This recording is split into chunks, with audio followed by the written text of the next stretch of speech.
Chennai Silks. அதாவது அவங்க என்ன வாக்குறுதி வேணாலும் தரட்டும்.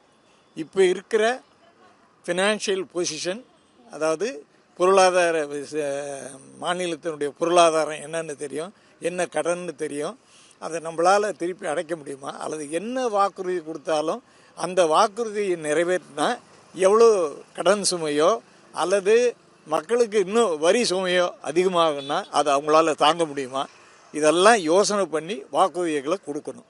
சும்மா இஷ்டத்துக்கு நான் அதை பண்ணுறேன் இதை பண்ணுறேன்னு வாட் இஸ் த சோர்ஸ், என்ன மூலதனம் எங்கேருந்து கிடைக்கும் அப்படிங்கிறது தான் முக்கியம். சார் அவங்கவுங்க படிச்சுட்டு இருக்காங்க சார் இளைஞர்கள், சரியா? அவங்களுக்கு அதுக்கேற்ற மாதிரி வேலைகள் கொடுத்தா போதும் கவர்மெண்ட்டில், சரிங்களா? நிறைய வந்துட்டு தட்டி கழிச்சிடறாங்க நம்ம சின்ன கம்யூனிட்டிலாம். அதெல்லாம் வந்துட்டு சீர்படுத்தி எல்லாருக்குமே பொதுவாக வேலையை கொடுக்கணும். எல்லாருக்குமே படித்தவங்களுக்கு நல்ல ஒரு வேலையை கொடுத்தாவே அதுவே பெரிய விஷயம். 2026 வரக்கூடிய சட்டமன்ற தேர்தலில் மக்களுக்கு நலத்திட்ட உதவிகளை அதிகமாக 2 கட்சியுமே அறிவிச்சுக்கிட்டு இருக்கிறாங்க. அப்போ இலவசம் மக்களை கொஞ்சம் சோம்பேறியாக ஆக்குது. மக்களை ஒரு விழிப்புணர்வு கொடுக்கணும், வேலை வாய்ப்பை நிறைய உருவாக்கணும், இந்த தேசத்தை காக்கணும். இந்த தேசத்துக்காக நல்ல ஒரு சென்னை ஜார்ஜ் கோட்டையில் ஒரு நல்ல முதல்வர் வரணும்னு நான் நினைக்கிறேன். இப்போ பார்த்தீங்கன்னா நிறைய இலவசமாக தான் அறிவிச்சுக்கிட்டு இருக்கிறாங்க. இளைஞர்கள் நிறைய வேலை வாய்ப்பு இல்லாமல் இருக்கிறாங்க, படித்த பெண்களும் நிறைய வேலை வாய்ப்பு இல்லாமல் இருக்காங்க. அவங்களுக்கு ஏதாவது நல்ல திட்டங்களை அறிவிப்பாங்கன்னு நான் நினைக்கிறேன். மக்களுக்கு நல்ல மருத்துவ சிகிச்சை நிறையா கொடுக்கணும், நிறையா மருத்துவமனைகளை அதை நல்ல முன்னேற்றத்துக்கு கொண்டு வரணும், நிறையா எக்யூப்மெண்ட்ஸ்லாம் வாங்கி வைக்கணும்னு நான் நினைக்கிறேன். மீறி போயிட்டு காலேஜெல்லாம் திறந்து விட்டுட்டு எல்லாத்தையும் ஒரு பிஇ டிகிரி ஒன்று போட்டு கொடுத்துட்டாங்க.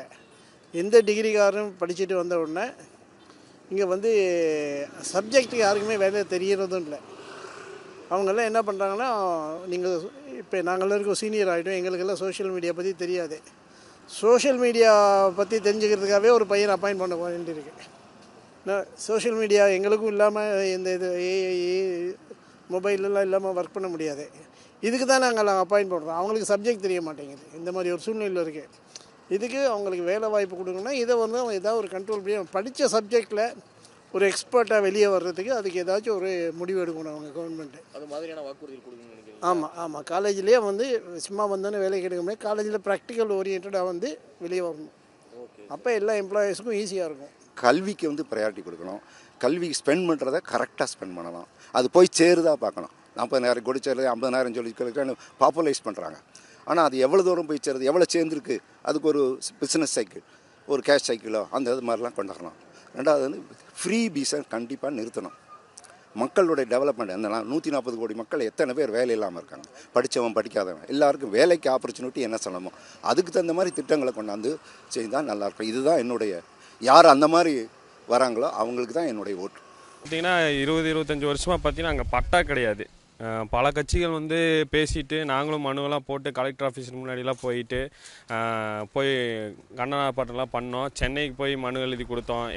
எல்லோரும் வந்து பார்ப்பாங்க, வர்றாங்க. ஓட்டு கேட்கும்போது மட்டும் இந்த மாதிரி நாங்கள் பண்ணி தந்துடுறோங்க, உங்களுக்கு என்னன்னு சொல்லுங்க, உங்களோட ரிப்போர்ட்டு உங்களோட டாக்குமெண்ட் இதெல்லாம் கொடுங்க, நாங்கள் மேலிடத்துக்கு கொண்டு போகிறோம் அப்படின்னு சொல்கிறாங்க. ஆனால் அதுக்கப்புறம் எந்த ஓட்டு போட்டதுக்கப்புறம் எதுவுமே காணும். அதுதான் மெயின் விஷயம். நமக்கு பட்டா தான் மெயின் விஷயமா இருக்குது. இங்கே எல்லாருமே அவங்க தேவையை மட்டும்தான் பார்த்துக்கிட்டு இருக்கிறாங்க. மக்களுக்கான எங்களுக்கான எந்த தேவையுமே யாரும் பார்த்துக்கிறது இல்லை. வராங்க ஒரு 5 வருஷங்கிறப்ப மட்டும் ஏதோ பேசிட்டு அவங்க பாட்டுக்கு சொல்கிறாங்க, வாக்குறுதி கொடுக்குறாங்க, நாங்கள் அதை பண்ணுவோம் இதை பண்ணுவோங்கிறாங்க. எதுவும் பண்ண மாதிரி தெரியல. கேர்ள்ஸுக்கு மட்டும்தான் ஃப்ரீ பஸ்லாம் விட்டுருக்காங்க. ஆனால் ஓவராலாக பார்த்தீங்கன்னா பொண்ணுங்களை குத்தமெல்லாம் சொல்ல, பசங்க நாங்கள் தான் எல்லா சுமையுமே தாங்குறோம்.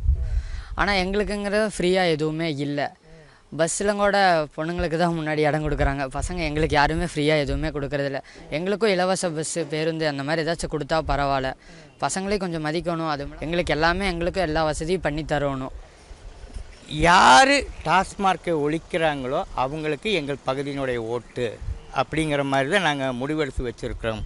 ஏன்னு கேட்டோம்னா இன்றைக்கி ஒன்றுமில்ல, ஒரு 500 டாஸ்மார்க் இருந்தால் அது 5000 விவசாயம் பண்ணிட்டு போயிட்டுருக்காங்களே தவிர குறைச்சபாடுகள். இன்றைக்கி 1/2 கிலோமீட்டருக்கு ஒரு டாஸ்மார்க்கு. அப்படி இருக்கும்போது இன்றைக்கி சிறு பிள்ளைகள், அதான் 6ஆம் கிளாஸ் 7ஆம் கிளாஸ் படிக்கிற பிள்ளைகள் இன்றைக்கி போதையில் தான் ஸ்கூலுக்கு போயிட்டுருக்காங்க. அந்த நிலைமைக்கு இன்றைக்கி தமிழ்நாடு வந்திருக்குதுனால் இதை யார் சீர்திருத்தம் பண்ணுறாங்களோ அவங்களுக்கு எங்கள் பகுதியிலிருந்து ஓட்டு அப்படிங்கிற ஒரு முடிவை நாங்கள் எடுத்திருக்கிறோம். நல்ல ஹாஸ்பிட்டல்ஸ் வந்து நல்ல ஹாஸ்பிட்டல் வரணும்னு நினைக்கிறோம். ஏன்னா கவர்மெண்ட் ஹாஸ்பிட்டல் வந்து இப்போ ஒன்று தான் இருக்குது. எல்லாருமே அந்த கவர்மெண்ட் ஹாஸ்பிட்டலே போய் பார்க்கணும்னு நினச்ச முடியாது. ப்ரைவேட் ஹாஸ்பிட்டல் பார்த்தீங்கன்னா 1/2 கிலோமீட்டருக்கு ஒரு ப்ரைவேட் ஹாஸ்பிட்டல் இருந்துகிட்டே இருக்குது. எல்லாத்தினாலையும் ப்ரைவேட் ஹாஸ்பிட்டல் போய் செலவு பண்ணி பார்க்க முடியுமான்னு கேட்டால் ரொம்ப கஷ்டம். எல்லாருமே மிடில் கிளாஸ் பீப்புள்ஸ், அன்றாட கூலி தொழிலாளிகள் தான் இருக்கும்.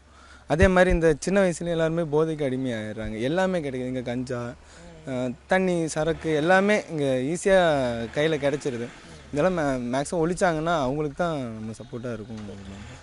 மக்களுக்கு வந்து இலவசங்கிற பேரில் வந்து நம்மளோட பணத்துலேருந்து நமக்கே வாக்குறுதிகள் இலவசமாக கொடுக்குறத விட்டுட்டு தரமான வாக்குறுதிகளை அவங்க கொடுக்குறத பொறுத்து கரெக்டாக கொடுத்தாங்கன்னா ஓகே. அது இல்லாமல் சட்ட ஒழுங்கு, மெயினான பிரச்சனை வந்து சட்ட ஒழுங்கு. போதைப்பொருள் மிகப்பெரிய பிரச்சனை வந்து போதைப்பொருள். இளைஞர்கள் மத்தியில் இன்றைக்கி பார்த்திங்கன்னா போதைப்பொருளில் இளைஞர்கள் நிறைய பேர் வந்து அடிமையாக இருக்காங்க. அதுவும் இல்லாமல் வந்து பார்த்திங்கன்னா நிறைய இடத்துல கொள்ளை. இந்த ஆட்சியில் பார்த்திங்கன்னா கிட்டத்தட்ட எத்தனை கொள்ளை, எண்ணற்ற கொலைகள் நடந்திருக்கு. இதுக்கெல்லாம் வந்து ஒரு தீர்வாக இந்த வரக்கூடிய சட்டமன்றத்தில் வந்து தேர்தலில் வந்து தரமான வாக்குறுதிகளை வந்து அரசியல் கட்சிகள் கொடுக்கணும் அப்படிங்கிறத நாங்கள் வந்து எதிர்பார்க்குறோம். மக்கள் சார்பிலேருந்து எதிர்பார்க்குறோம். ஆட்சிக்கு வரணும் அப்படின்ற எண்ணத்துலையும் மக்களுக்கு நன்மை செய்யணும் எண்ணத்துலையும் கட்சிகள் தங்களுடைய வாக்குறுதிகள் வந்து கொடுத்துட்டு இருக்காங்க. முதல்ல என்ன சொல்கிறாங்கன்னா இலவசங்களை அறிவிக்கிறாங்க. எல்லா கட்சியுமே மேக்ஸிமம் மக்களுக்கு வந்து இந்த மாதிரி அறிவிக்கணும் அப்படின்றாங்க. அது வேறுபடுது. ஒரு எக்ஸாம்பிளாக சொல்கிறேனே, ஒரு அரசியல் கட்சி இவ்வளோ கொடுப்போம் நாங்கள் இலவசம்னா, இன்னொருத்தவங்க வந்து அதை கொஞ்சம் கூட கொடுத்து நம்ம ஆட்சியை பிடிக்கணும் அப்படின்னு இலவசமாக கொடுக்கணுன்னு இருக்காங்க. ஆக எல்லா கட்சிகளும் வந்து மக்களுக்கு வந்து இலவசங்களை கொடுத்து வாக்கு பெறணும் அப்படின்னு இருக்காங்க. ஆனால் அப்பார்ட் ஃப்ரம் தட் எல்லாவற்றுக்கும் மேலாக என்ன மக்களுடைய எண்ணம்னா, இப்போ ப்ரெசன்ட் தேவை, மக்களுடைய தேவைன்னா குடிநீர் வசதி, அப்புறம் வந்து வேலைவாய்ப்பு, கல்வி. இலவசங்கள் கொடுக்குறோம் அப்படின்ற காட்டில் வேலைவாய்ப்பை உருவாக்குவோம். அந்த மாதிரி திட்டங்கள், கல்வியில் மேம்பாட்டு, கொஞ்சம் டெவலப்மெண்ட், ஹையர் ஸ்டடீஸுக்கு முக்கியத்துவம் கொடுத்து அரசியல் கட்சிகள் தங்களுடைய வாக்குறுதிகள் கொடுத்தா மக்களுக்கு நலமாக இருக்குன்னு நினைக்கிறேன். வர சட்டமன்றத்தில் வந்து அந்த மது ஒழிப்புன்னு 4-5 ஆட்சி வரைக்கும் சொல்லிட்டாங்க. யாருமே அதை வந்து இன்னும் சரி பண்ணலை. மது வந்து ஒழிச்சாங்கன்னா கொஞ்சம் வந்து மக்களுக்கு நல்லாயிருக்கும், குடும்பமும் கொஞ்சம் நல்லாயிருக்கும். ஏன்னா காலையிலேருந்து எல்லோரும் வேலைக்கு போயிட்டு சாயந்தரம் அந்த காசை குடிச்சிட்டு வீட்டுக்கு வராங்க. சில பேர் பைக்கில் வரும்போது போதையில் டிடி கேஸு, அது போக விபத்து நிறைய நடக்குது. மது ஒழிச்சாங்கன்னா வந்து வாக்குறுதி நம்ம பண்ணலாம். யார் அது வாக்குறுதி பண்ணுற சொல்கிறாங்களோ அவங்களுக்கு வந்து நம்ம வாக்களிக்கிறோம். இப்போ வந்து பொதுமக்கள் வந்து கிராமப்புற மக்களெல்லாம் பஸ்ஸு வசதிகள் ஒழுங்காக இல்லாமல் ரொம்ப சிரமப்படுறாங்க. பஸ்ஸுங்க எல்லாருமே சரியாக பராமரிக்கப்படாமல் இருக்குது. இப்போ வெளியூர்களுக்கு போகிற பஸ்ஸுகளெல்லாம் புதுப்பிச்சிட்டாங்க. கிராமப்புறங்களுக்கு போகிற பஸ்ஸெல்லாம் எதுவுமே சரியாக கண்டுக்காமல் இருக்காங்க. அந்த கிராமப்புற மக்களுக்கு ப்ரைவேட் பஸ்ஸும் அதிகமாக ஓடாது, கவர்மெண்ட் பஸ்ஸை நம்பி தான் இருக்காங்க. அந்த கவர்மெண்ட் பஸ்ஸுகளை ஒழுங்காக இது பண்ணணும். எந்த கட்சி இந்த மாதிரி மக்களுக்கு தேவைக்கு பண்ணி கொடுக்குறாங்களோ அவங்களுக்கு வந்து ஓட்டு அதிகமாக ஒழுகிறதுக்கு வாய்ப்பு இருக்குது. எந்த ஒரு பார்ட்டி வந்து இங்கே வாக்குறுதி கொடுத்தாலும் இப்போ மக்கள் முன்னிலையிலேருந்து நாங்கள் வைக்கிற ஒரே கோரிக்கை என்னென்னா, இப்போ கல்வி சுமைன்றது ஏகப்பட்ட பேர் படிக்கிறாங்க, செய்கிறாங்க. இப்போ சிபிஎஸ்சி அதுன்னு ஏகப்பட்ட ஸ்கூல் இருக்குது. இருந்தாலும் ஒரு சில காரணத்தினால பிள்ளைங்க நல்லா படிக்கணும் அப்படின்ற நினைக்கிற பெற்றோர்கள் மத்தியில் அவங்க ஒரு ஸ்கூல் ஒன்று நியமித்து அங்கே சேர்க்குறாங்க.